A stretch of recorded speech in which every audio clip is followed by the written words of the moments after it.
पुस्तक योग प्रसुप्त की जागृति का उच्च स्तरीय विज्ञान। लेखक पंडित श्री राम शर्मा आचार्य, रॉयल मेडिकल सोसाइटी के सम्मुख सन 1896 में चिकित्सा विज्ञान के निष्णात डॉक्टर ग्लॉस्टन ने कहा था, शारीरिक रोगों के उपजने बढ़ने से लेकर अच्छे होने या कष्ट साध्य बनने में मानसिक स्थिति की बहुत बड़ी भूमिका होती है। शारीरिक कारणों या परिस्थितियों का जितना संबंध रोगों के उतार चढ़ाव से है, उससे कहीं अधिक मनोदशा प्रभावित करती है। यदि व्यक्ति मानसिक दृष्टि से सुदृढ़ हो तो फिर रोगों की संभावना बहुत ही कम रह जाएगी। आक्रमण करने पर भी वे बहुत समय ठहर न सकेंगे। इसलिए चिकित्सा के औषधि उपचार पर जितना ध्यान दिया जाता है, उससे अधिक मनुष्य चिकित्सा को सही बनाने का प्रयत्न होना चाहिए। मन और स्वास्थ्य पुस्तक के लेखक हैक ट्यूब ने शरीर पर पड़ने वाले मानसिक प्रभाव का सुविस्तृत पर्यवेक्षण प्रस्तुत किया है।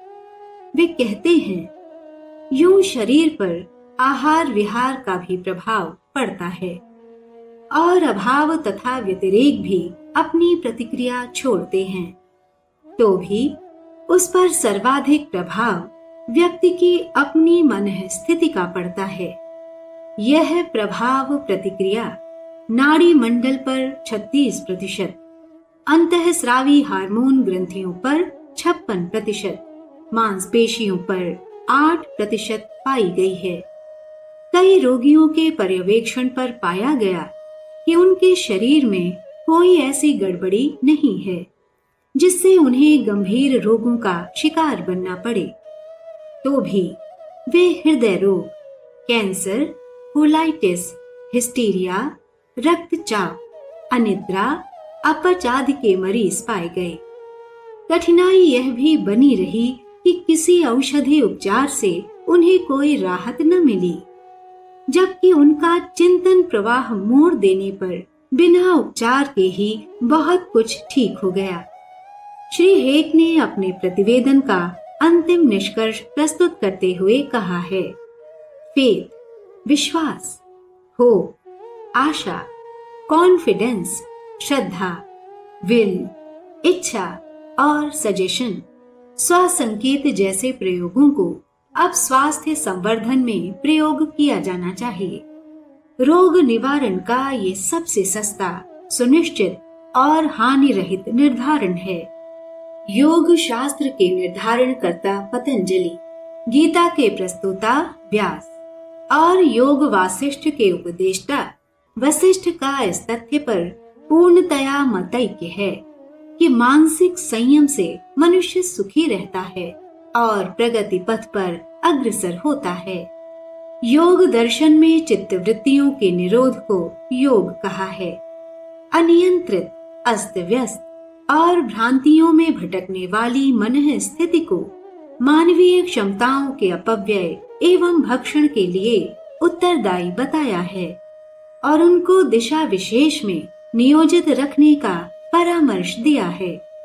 गीताकार मन को ही मनुष्य का मित्र एवं शत्रु ठहराते हैं और उसे भटकाव से उबार कर अपना भविष्य बनाने का परामर्श देते हैं। वशिष्ठ का कहना है कि जिसने मन जीत लिया उसे त्रैलोक की विजेता कहना चाहिए। इन प्रतिपादनों में एक ही संकेत है कि मनोदशा की गरिमा शारीरिक स्वस्थता से भी बढ़कर मानी जाए और समझा जाए कि अनेकानेक समस्याओं के उद्भव एवं समाधान का आधार इसी क्षेत्र की सुव्यवस्था पर निर्भर है। इसलिए प्रयत्न पूर्वक मन की अनगढ़ कुसंस्कारिता का नियमन करना चाहिए। आत्मानुशासन, साइकोफिजिकल डिसिप्लिन, आत्म संतुलन, इक्वानिमिटी ऑफ स्पिरिट का अभ्यास ही योग साधना है। इससे नाड़ी मंडल और स्नायु संस्थान पर इच्छित नियमन की क्षमता उपलब्ध होती है। फलतः मनुष्य सच्चे अर्थों में अपना स्वामी आप बन जाता है। जबकि अव्यवस्थित कल्पनाओं और अनुपयुक्त इच्छाओं में उलझा हुआ व्यक्ति अपने साथ ठिठोली करने और अपने पैरों आप कुल्हाड़ी मारने जैसी विडंबनाएं रचता रहता है। निरोग और दीर्घायु वे ही रह सकते हैं जो अपने के स्वामी आप हैं। इच्छाओं और आदतों के गुलाम को आत्मनिरीक्षण करने तक की फुर्सत नहीं मिलती और न इतना साहस रहता है कि पतोन्मुख प्रवाह को रोके और उसे श्रेय पथ की दिशा में मोड़े। यह असमर्थता ही मनुष्य की वास्तविक दरिद्रता और दुर्बलता है। इसे हटाए बिना दुर्गति से बचने का और कोई उपाय नहीं। यही कारण है कि सुव्यवस्थित, प्रगतिशील और प्रसन्नता भरा जीवन जीने के लिए आत्म नियमन सीखना होता है। शरीर निर्वाह के लिए सुविधा साधनों के सहारे काम चल जाता है, किंतु यदि इतना ही पर्याप्त न लगे और मानवोचित वरिष्ठता प्राप्त करने की आवश्यकता प्रतीत हो, तो फिर उसके लिए मनोनिग्रह की व्यवस्था भी जुटानी पड़ेगी। उद्दंडता और बलिष्ठता के सहारे अपहरण और संग्रह भर हो सकता है। आतंक में डराने और विवश करने भर की क्षमता है। स्नेह और सहयोग अर्जित करने के लिए मानसिक सद्गुणों की आवश्यकता है। उन्हें अपने में उगाने और बढ़ाने के लिए मानसिक सुसंस्कारिता की अनिवार्य आवश्यकता है। उसके लिए संचित कुसंस्कारिता से जूझना पड़ता है। इसी संघर्ष को धर्म युद्ध या साधना समर कहा गया है। अर्जुन को दिव्य सत्ता ने इसी के लिए दबाव देकर बाधित किया था। धारणा, कंसंट्रेशन, ध्यान, मेडिटेशन और समाधि, कंटेम्पलेशन के अभ्यासों में साधक को एक ही लक्ष्य प्राप्त करने के लिए प्रयत्नशील बनाया जाता है कि वह मन की अस्त व्यस्तता पर नियमन करना सीखे। इसके उपरांत ही सधे हुए मन को उत्कृष्टता की दिशा में चल सकने योग्य प्रशिक्षित पाया जा सकता है। शारीरिक और मानसिक अनुशासन, साइकोफिजिकल डिसिप्लिन बन पड़ने पर व्यक्तित्व की प्रौढ़ता परिपक्व मानी जाती है और उसी को महत्वपूर्ण कार्य कर सकने की क्षमता एवं संभावना आंकी जाती है। बालकों जैसी चंचलता और लक्ष्यहीनता के स्थिति में पड़े हुए लोग बंदरों की तरह निरर्थक उचक मचक तो बहुत सी करते रह सकते हैं, पर वे ऐसा कुछ कर नहीं पाते जिसे दिशाबद्ध, क्रमबद्ध या महत्वपूर्ण कहा जा सके। योग न तो रहस्यवाद है और न पलायनवाद। उसमें काय कष्ट का वैसा विधान नहीं है जैसा कि कई अतिवादी अपना दुस्साहस दिखाकर भावुक जनों पर विशिष्टता का आतंक जमाते और उस आधार पर शोषण करते देखे गए हैं। योग कल्पना लोक में अवास्तविक विचरण भी नहीं है और न उसे जादू चमत्कारों की श्रेणी में गिना जा सकता है। देवताओं को वशवर्ती बनाकर या भूत प्रेतों की सहायता लेकर मनोकामना पूरी करने कराने जैसी ललक लिप्सा पूरी करने जैसा भी इस विद्या में कोई आधार नहीं है। योग एक विशुद्ध विज्ञान है जिसका वास्तविक आधार है आत्मानुशासन का अभ्यास और क्षमताओं का उच्च स्तरीय प्रयोजन के लिए सफल नियोजन।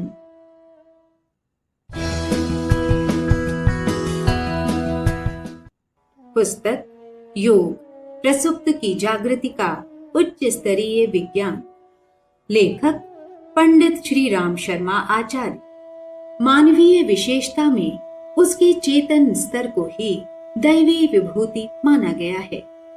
वह उसे प्रचुर परिमाण में उपलब्ध है। उसका सुनियोजन और सदुपयोग तो चाहिए भी। यह न बन पड़े तो समझना चाहिए कि दुरुपयोग से अमृत के भी विष हो जाने जैसी कहावत इस क्षेत्र में भी लागू होगी। और मानसिक क्षमता की विशेषता उल्टी विपत्तियां खड़ी करेगी। जैसा कि सामान्य जनों को निर्वाह सुविधा उपलब्ध रहने पर नाना प्रकार के शोक संतापों से ग्रसित देखा भी जाता है, अन्य प्राणियों को पदार्थ विनिर्मित शरीर मिला है। वे पदार्थ परंपरा के अधिष्ठानों, प्रकृति के निर्धारित अनुशासनों को समझते, पालते और सुखी रहते हैं। मनुष्य को न केवल शरीर वरन उच्च स्तरीय मनः संस्थान भी मिला है। इसलिए समझदारी बताती है कि उस दोहरी और मानसिक विशिष्टता के लिए उसे आत्मिक अनुशासन अपनाना चाहिए। इस क्षेत्र में जो असंतुलन बन पड़ा है, उसे सुधारने के लिए योगाभ्यास आवश्यक है। इस सुधार प्रयोजन के बिना यह संभव नहीं कि मानवीय क्षमताओं का उपयुक्त प्रयोजनों के लिए उपयुक्त रीति नीति अपनाते हुए उपयुक्त नियोजन संभव हो सके। शारीरिक व्याधियों और मानसिक आधियों से छुटकारा पाना ही नहीं, अवांछनीय आदतों के कारण उत्पन्न होती रहने वाली विषम परिस्थिति से निपटने के लिए परिष्कृत मनोभूमि चाहिए। महत्वपूर्ण प्रयोजनों के लिए कुछ कर सकना तो इसके बिना बनता ही नहीं।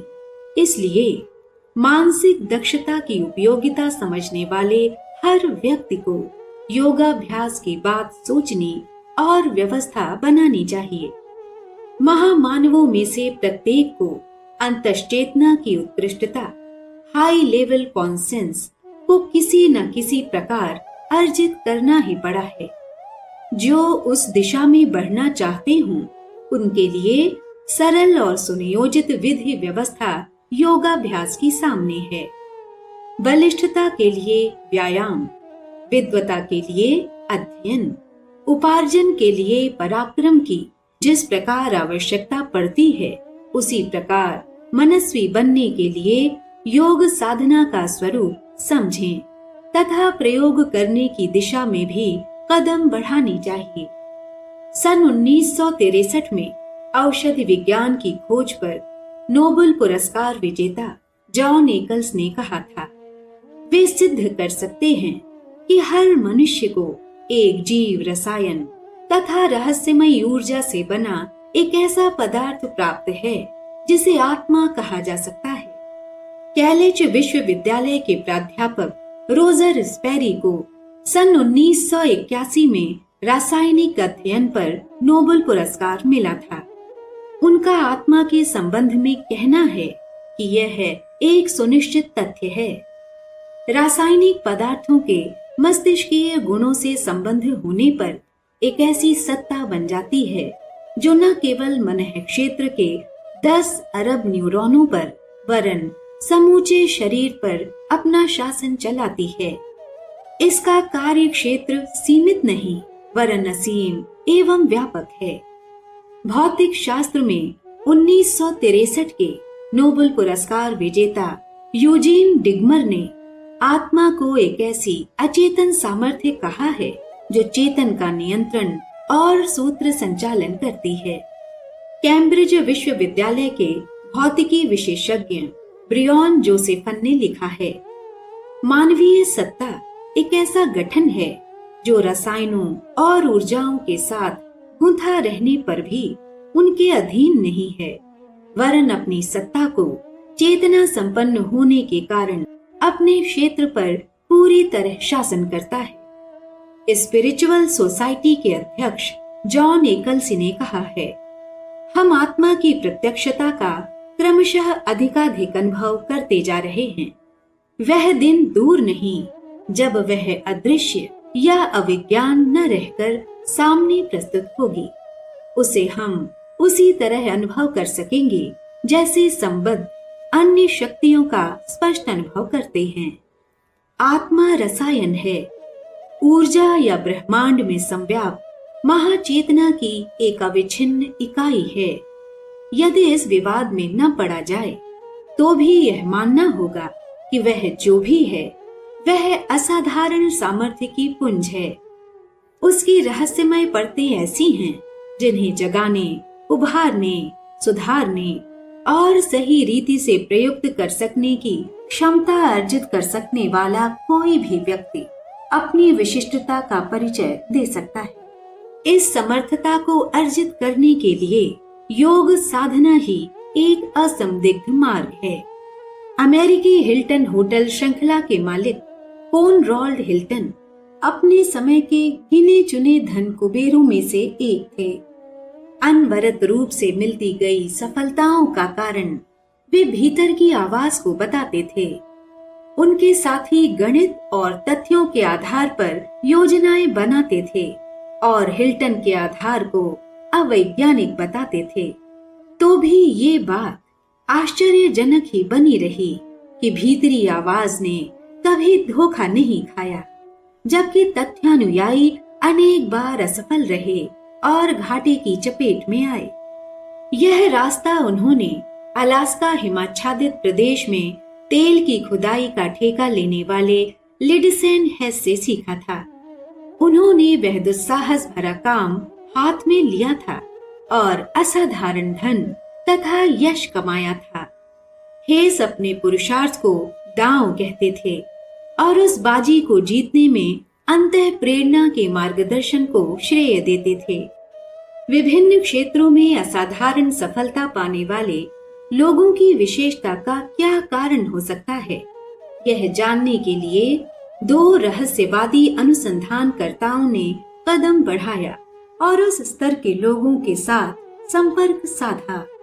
ऐसे सफल लोगों में उद्योगपतियों को प्रथम महत्व का समझा जाता है, इसलिए उन्होंने उस वर्ग को प्रधानता देते हुए अन्य क्षेत्र के लोगों को भी द्वितीय तृतीय श्रेणी का गिना और अनुसंधान का कार्यक्रम बनाया। इस अन्वेषण के निमित्त की गई पूछताछ से पता चला कि उनमें से जिन्हें भीतर की आवाज पर विश्वास था और असमंजस की घड़ियों में उन्होंने उन्हीं का सहारा लेकर कदम बढ़ाया है, यह क्षमता किन्हीं में जन्मजात रूप से उत्पन्न हुई या अनुमान से मिली भी हो सकती है। कोई उसे योग साधना द्वारा भी उत्पन्न कर सकते हैं। किन्हीं किन्हीं में अनायास ही प्रकट होते देखा जाता है। यह प्रकटीकरण बताता है कि ये क्षमताएं तो हर किसी में विद्यमान हैं, पर उनका दृश्य स्वरूप यदि संयोगवश देखा जा सकता है तो आशा करने का औचित्य है कि प्रयत्न पूर्वक उन्हें जागृत किया जा सके तो उन्हें भी वैसी ही मानसिक विशेषताओं की तरह प्रयुक्त किया जा सकेगा जैसा कि कला कौशल आदि के रूप में जगाया और काम में लाया जाता है। अतीन्द्रिय क्षमता संपन्न मनुष्यों के कितने ही उदाहरण समय समय पर सामने आते रहते हैं। चेतना क्षेत्र की इन्हीं विशेषताओं में अतीन्द्रिय क्षमताओं का क्षेत्र आता है। सामान्यतया मानवीय क्रिया प्रक्रिया की एक छोटी सीमा है। आंखें एक सीमित दूरी तक ही देख सकती हैं। बुद्धि उन्हीं का अनुमान लगा सकती है जो किन्हीं प्रमाणों या साधनों से जाना जा सके। इसके अभाव में उसे बहुत दूर की, कालांतर की या देशांतर की जानकारियां प्राप्त कर सकने की क्षमता नहीं है। किंतु ऐसा भी देखा गया है कि जिन जानकारियों को प्राप्त किया जा सका वे मस्तिष्क तथा इंद्रिय तंत्र की पकड़ से सर्वथा बाहर हैं। इसे अतीन्द्रिय क्षमता कहते हैं। मानवीय मस्तिष्क का एक अविज्ञात निष्क्रिय पक्ष, जिसे शरीर शास्त्री डार्क एरिया के नाम से पुकारते हैं। सामान्य ज्ञान व्यवहार में मानवीय मस्तिष्क का बहुत थोड़ा, प्रायः 7% अंश ही काम में आता है। 93% क्षेत्र यही प्रसुप्त क्षेत्र है, जिसके बारे में शरीर शास्त्री, मनःशास्त्री यह जानने में समर्थ न हो सके कि यहाँ क्या छिपा है और उसे किस प्रकार, किन प्रयोजनों के लिए प्रयुक्त किया जा सकता है। तत्वज्ञानी इस प्रसुप्त क्षेत्र को अतीन्द्रिय क्षमता संपन्न कहते हैं। इसका कुछ भाग यदा कदा अपनी रहस्यमय परतों की थोड़ी झांकी कराता है, तो प्रतीत होता है कि हर किसी में वे विशेषताएं विद्यमान हैं जो यदा कदा सिद्ध पुरुषों द्वारा प्रकट होती देखी जाती हैं। मन बुद्धि से भी अधिक प्रभावी भाव क्षेत्र होता है। भाव एवं चिंतन की शैली और आकांक्षा की दिशा बदले बिना आत्म जगत में और सर्वोपरि अध्यात्म भावना के जगत में प्रवेश संभव नहीं हो पाएगा। इसके बिना समग्र व्यक्तित्वों का विकास असंभव है।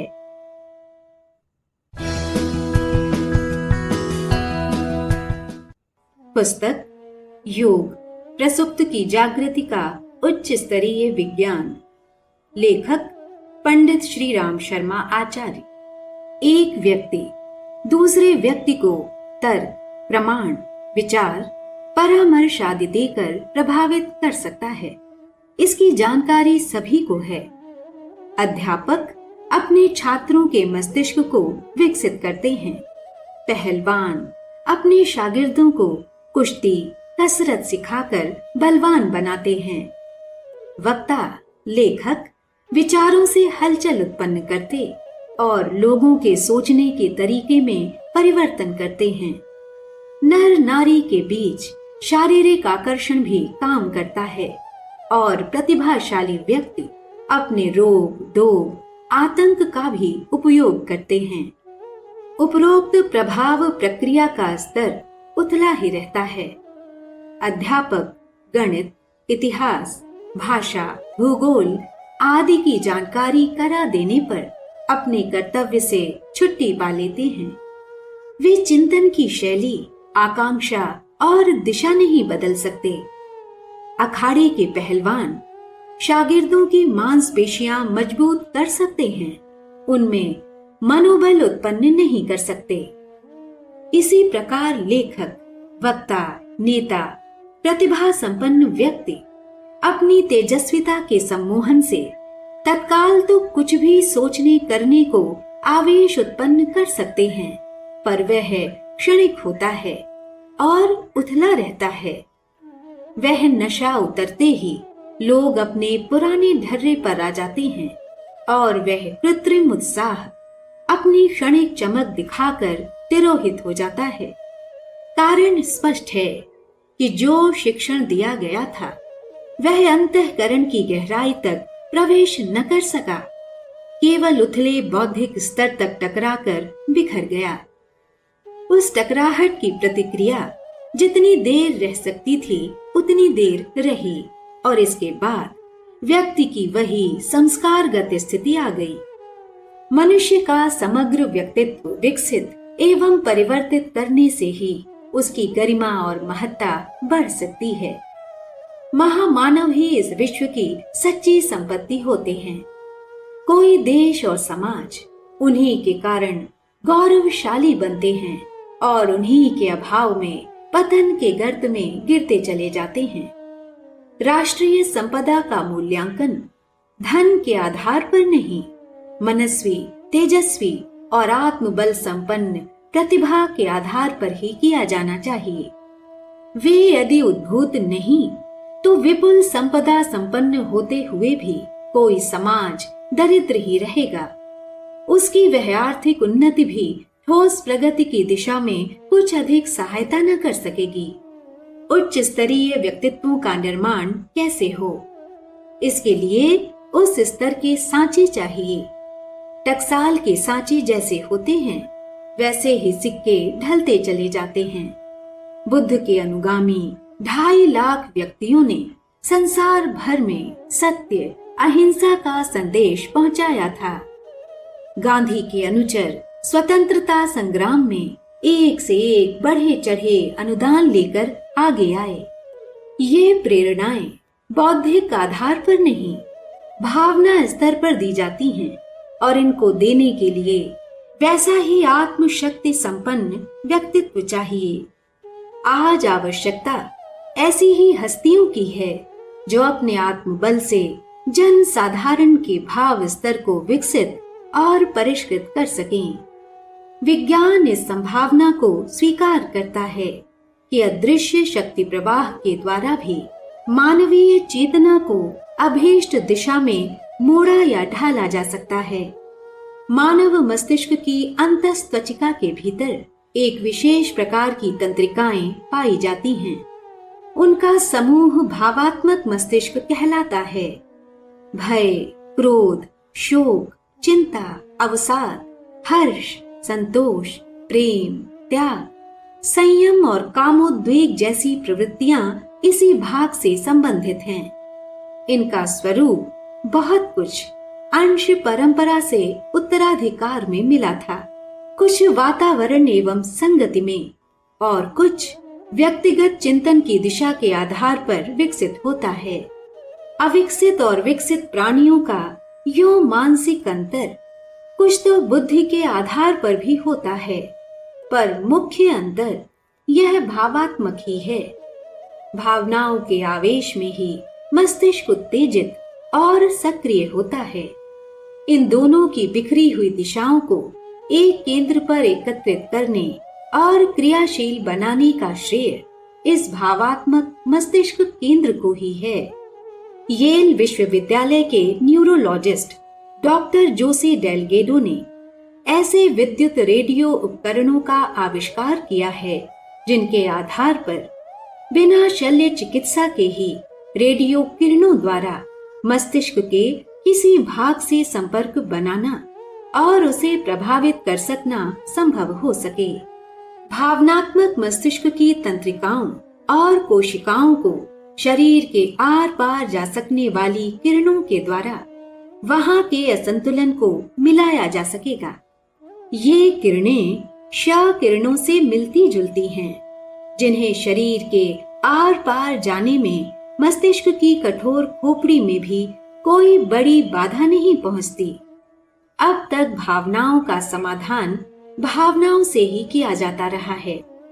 क्रोध को विनय से, घृणा को प्रेम से, असंतोष को उपलब्धियों से शमन किया जाता रहा है।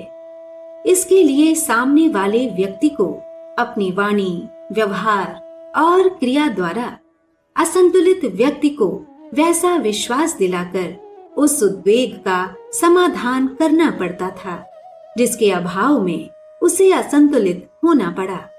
इतनी लंबी प्रक्रिया के बाद तब कहीं उत्तेजित व्यक्ति सामान्य स्थिति में आता था।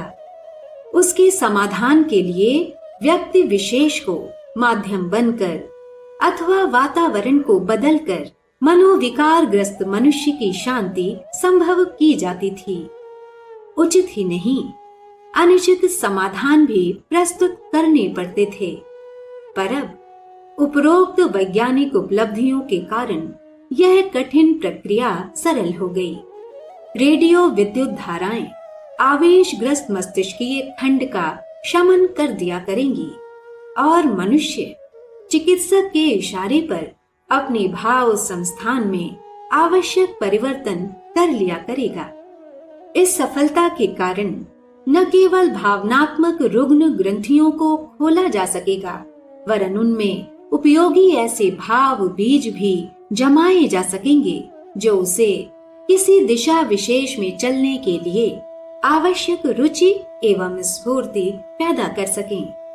मानवीय मस्तिष्क पर इलेक्ट्रॉनिक नियमन की इस प्रक्रिया पर विज्ञान के क्षेत्र में शोध कार्य बहुत तेजी से चल रहा है और प्रगति भी काफी हुई है। 2 दशक पूर्व स्विट्जरलैंड के विज्ञानी डॉक्टर WR हेस ने इस दिशा में प्रयास आरंभ किया। उन्होंने जीवित प्राणी के मस्तिष्क में एक सुई घुसेड़कर उसके माध्यम से विविध स्तरों की विद्युत तरंगें पहुंचाई थीं और उनके प्रभाव का अध्ययन किया था। उन्होंने पाया कि चेतन और अचेतन मस्तिष्क के भागों में विभिन्न स्तर के जो चेतन केंद्र बने हुए हैं, उनसे संबंध स्थापित किया जा सकता है और उन केंद्रों को उत्तेजित करके उसी स्तर की विचारणा से प्राणी को ओतप्रोत किया जा सकता है। इसके बाद अमेरिकी मस्तिष्क विद्या विशारद डॉक्टर जेम्स ओल्ड्स ने इस कार्य को और आगे बढ़ाया। उन्होंने मानवीय मस्तिष्क को हाथ में लिया जबकि पूर्ववत स्विस विज्ञानी वैसे प्रयोग अन्य प्राणियों पर करते रहे। भूख, भय, इच्छा, कामुकता, क्रोध, पीड़ा, निराशा, उत्साह जैसे मस्तिष्क क्षेत्र तो पहले भी मालूम थे, पर उनके केंद्रीय कण उन्होंने ढूंढे और इस खोज के बाद उन्होंने वह पद्धति खोजी जिसके अनुसार उस केंद्र तक बाह्य प्रभाव को पहुंचाया जा सकना संभव हो सके। इसमें सबसे बड़ी बाधा खोपड़ी को चारों ओर से जकड़ी हुई कपाल अस्थियों की थी। ये अस्थियां सिर की केवल सर्दी, गर्मी, चोट, आघात आदि से ही रक्षा नहीं करती, वरन बाहरी विद्युत प्रभावों को भी भीतर जाने से रोकती हैं। विचारों की बिजली अति सूक्ष्म होने से भीतर प्रवेश कर सकती है। एक संकल्पशील व्यक्ति के विचार दूसरे व्यक्ति पर आरोपित करने का सफल प्रयोग तो जर्मनी के डॉक्टर शेक्सर पहले ही कर चुके थे। मेस्मेरिज्म, हिप्नोटिज्म आविष्कारों ने उनमें इसी तथ्य को प्रत्यक्ष किया था। पर यह तो प्रश्न विचार तरंगों का नहीं, विद्युत तरंगों के प्रवेश का था। इसमें कपाल अस्थियां प्रधान रूप से अवरोध उत्पन्न कर रही थीं। इसलिए उन्होंने चोर रास्ते से प्रवेश किया। रेडियो प्रभावित रसायनों को रक्त में मिलाकर और उस प्रभावित रक्त में विद्युत तरंगें पहुंचाकर नया रास्ता खोज लिया गया और अमुक केंद्र को उत्तेजित करने के लिए अमुक स्तर की विद्युत का प्रयोग करने की पद्धति का निर्धारण कर लिया गया। ये प्रयत्न और भी अधिक तेज कर दिए गए हैं और वह सरलता खोजी जा रही है जिसमें जिसे प्रभावित करना हो उसके सहयोग की आवश्यकता न रहे। अभी तो यह कार्य तभी हो सकता है जब व्यक्ति पर लौह पट्ट बंधवाने और औषधालय सेवन के लिए सहायता हो। बांधकर बलात्कार पूर्वक तो यह किया नहीं जा सकता। यदि व्यक्ति अपने ऊपर इस प्रकार का प्रभाव डलवाने के लिए सहमत न हो, तब तो सारी योजना ही निरस्त हो जाएगी। अस्तु शोध के चरण इस दिशा में चल रहे हैं कि मनुष्य को पता भी न चले और परोक्ष रूप से उसे बौद्धिक पराधीनता को पास से मजबूती से जकड़ा जा सके।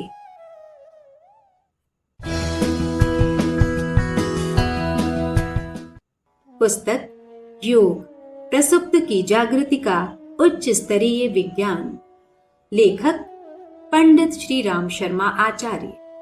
प्रकृति की शक्तियों को वशवर्ती करने में बहुत बड़ी मात्रा में सफलता प्राप्त कर लेने के बाद अब चेतना की स्वतंत्रता को विज्ञान की मुट्ठी में कैद करने के लिए अन्वेषण गतिविधियां तीव्र कर दी गई हैं और विज्ञान क्षेत्र में समुन्नत देश गुपचुप इस दौड़ में परस्पर बाजी मारने के लिए खुले हुए हैं। अंतरिक्ष पर नियंत्रण करने से भी बढ़कर यह आविष्कार होगा। इस दिशा में संतोषजनक सफलता मिलती है तो फिर युद्ध का सबसे बड़ा माध्यम यही होगा कि एक अणुबम, हाइड्रोजन बम जैसे अस्त्र को बेकार समझकर त्याग दिया जाएगा, क्योंकि उससे शत्रु देश के विनाश के साथ साथ विश्वव्यापी वातावरण में विकिरण उत्पन्न होने से मित्र देशों को भी खतरा उपस्थित होता है। फिर उसमें कई तरह के खतरे और झंझट भी हैं। खर्चीली तो वह प्रक्रिया है ही, उसकी सुरक्षा के लिए भी कम चिंता नहीं करनी पड़ती। प्रगति जिस चरण में पहुंची है उसे देखते हुए मिशिगन विश्वविद्यालय अमेरिका के इस संदर्भ में संलग्न विज्ञानी डॉक्टर ओटो शिमल ने घोषणा की है कि अब हमारे हाथ में मानव मस्तिष्क को नियंत्रित करने की शक्ति आ गई है। पर आशा की जानी चाहिए कि उसका प्रयोग केवल अच्छाई के लिए ही होगा, किंतु साथ ही इस खतरे को भी ध्यान में रखना होगा कि इस नवोपार्जित शक्ति का प्रयोग निजी महत्वाकांक्षाओं की पूर्ति एवं राष्ट्रीय विस्तारवाद के लिए भी किया जा सकता है। यदि ऐसा किया गया तो यह आविष्कार संसार का सबसे अधिक विघातक अस्त्र सिद्ध होगा। कुछ दिन अमेरिका प्रतिरक्षा विभाग के एक गधे पर यह प्रयोग किया गया था और उसे उपकरणों से प्रभावित करके अकेला छोड़ा गया था। उसे जिधर चलने और जो करने के लिए निर्देश किया, उसने वही सब कर दिखाया। इस अन्वेषण के आधार पर कई उपयोगी चमत्कार अमेरिका के मेयो क्लिनिक ने, कनाडा के मॉन्ट्रियल न्यूरोलॉजिकल इंस्टीट्यूट ने तथा नॉर्वे के गुस्टॉड मेंटल हॉस्पिटल ने दिखाए हैं। रोगी को खुशी खुशी बिना डरे ऑपरेशन करा लेने के लिए इस आधार पर तैयार करने में आश्चर्यजनक सफलता पाई गई है। एक प्रयोग में तो एक 18 वर्ष से अंधी चली आई महिला को उसका मस्तिष्कीय दृष्टि संस्थान उत्तेजित करके देख सकने की शक्ति ही प्रदान कर दी। यह इस अन्वेषण का उपयोगी पक्ष है। निस्संदेह इन आविष्कारों का उपयोग मानवीय सुविधाओं की वृद्धि भी कर सकता है, पर खतरा तो उस दिशा से है जिस पर कि आज के विश्व राजनेता धृष्टता पूर्वक चलते हुए एक दूसरे से बाजी मारने में तुले हुए हैं और तथाकथित शत्रु पक्ष को सर्वथा अपंग बनाने की बात सोच रहे हैं। अवांछनीय दृष्टिकोण लेकर किया हुआ इस आविष्कार का उपयोग किसी भी अधिनायकवादी के हाथ में चक्रवर्ती विजय सौंप सकता है।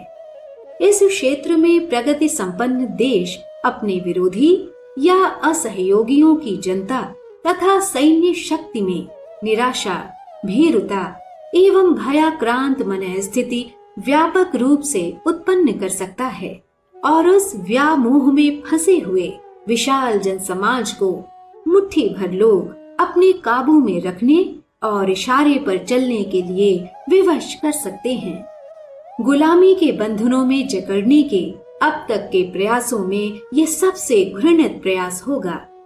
जब आदमी सोचने की निजी क्षमता ही खो बैठा तो फिर उसका अपनापन तो कुछ रहा ही नहीं। तब उसे जीवित होते हुए भी मृतकों की तरह कहीं भी खींचा घसीटा जाता रहेगा। ऐसे शक्ति संपन्न लोगों के चंगुल से तो मुक्त होने की भी फिर कोई आशा न रहेगी। भौतिक विज्ञान मनुष्य के मस्तिष्क तक ही पहुंच सकता है, क्योंकि मस्तिष्क भी शरीर का ही एक अंग होने से उसे भी भौतिक क्षेत्र में सम्मिलित रखा गया है। मन को छठी या 11वीं इंद्रिय ही माना गया है। वैज्ञानिक उपकरणों द्वारा मस्तिष्कों को प्रभावित करने की विधि लगभग खोज निकाली गई है और वह निकट भविष्य में सामने आ भी रही है। इसका भला बुरा प्रभाव जल्द ही देखने के लिए मिल जाएगा, पर भाव क्षेत्र फिर भी सूना ही पड़ा रहेगा। वह भौतिक विज्ञान की परिधि से बाहर है, क्योंकि अंतरात्मा विशुद्ध चेतना का अंश है। उसे प्रभावित, परिणत और परिष्कृत करने में केवल आत्मसत्ताएं ही समर्थ हो सकती हैं। आज आत्मसत्ता की दुर्बलता के कारण भौतिकवादी असुर सत्ता संसार की समस्त संपदाओं पर हावी होती जा रही है। मस्तिष्क की स्वतंत्र चिंतन शैली पर भी उसका दांत है और आश्चर्य नहीं कि वह भी उसकी पकड़ में आ जाए। ऐसी विषम घड़ियों में इस बात की आवश्यकता और भी अधिक बढ़ जाती है कि आत्मसत्ता का पक्ष इतना प्रबल हो कि उसके द्वारा संसार की भाव चेतना को उत्कृष्टता की दिशा में अग्रसर किया जा सके। ऐसा हो सका तो भौतिक विज्ञान और उसकी समस्त उपलब्धियों को विश्व कल्याण में नियोजित किया जा सकेगा। यदि ऐसा न हो सका तो भौतिक विज्ञान के बढ़ते हुए चरण मनुष्य को एक मशीन मात्र बनाकर छोड़ेंगे और कुछ सत्ताधारियों की कठपुतली बनकर समस्त मनुष्य समाज को सबसे बुरी पराधीनता, मस्तिष्कीय गुलामी के निविड़ बंधनों में बांधकर दयनीय स्थिति में जीना पड़ेगा। ऐसे विषम समय में आत्मविज्ञान पक्ष को अधिक समर्थ और अधिक सक्रिय होने की आवश्यकता है। सुषुप्त प्रसुप्त व्यक्तित्व को जागृत समग्र बनाने की यही विधा निरापद सर्वोपयोगी है।